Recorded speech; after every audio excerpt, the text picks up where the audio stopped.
કોઈ પણ ફોન લઈ કે પછી ગમે એ લઈ તો એનું ટેક્સ આપણે સરકારને દેવી, ત્યારે એ રોડ રસ્તા ને મકાન કરી આપે. હવે આપણા સમાજમાં અમુક વખાના ટેક્સ લેવામાં આવે છે, ત્યારે સમાજમાં ક્યાંક આફત આવે ત્યારે એમાં વાપરવા જોઈએ કે ન વાપરવા? કારણ કે આપણી સરકાર એને પૈસો આપણે ટેક્સ આપીએ છીએ, ત્યારે સમાજ ઉપર કઈ આફત આવે ત્યારે એને કઈક વાપરવું તો જોઈએ ને, એટલે એના બાજરાના જ કરવાના.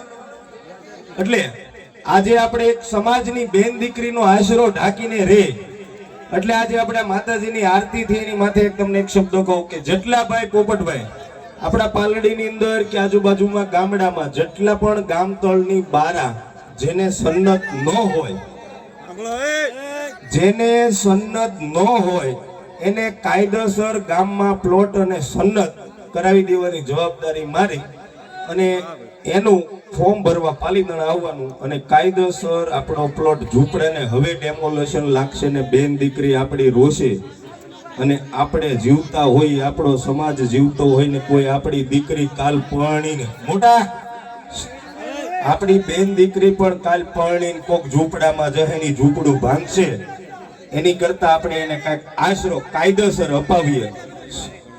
તો એની માટે આપણે આજથી જ તૈયારી કરીએ કે હવના પ્લોટો કાયદેસર કરવા, અને એમાં સરકારના 2 લાખ મકાનના પણ મળે છે.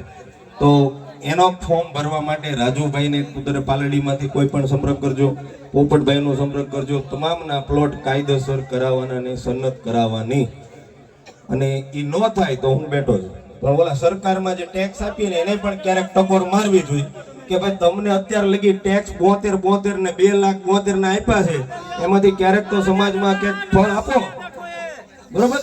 હવે સન્નત કરાવવાની જવાબદારી પોપટભાઈ, તમારા પાલડી ગામમાં જેટલા પણ સન્નત કરવાના કોઈ બાકી હોય તો એની આપણે ફોર્મ ભરવાનું રાજુભાઈને કહેજો, એટલે ફોર્મ ભરાઈ જાય. તમારા ગામમાં કોઈ એવું હોય કે ગામતળમાં પ્લોટ ન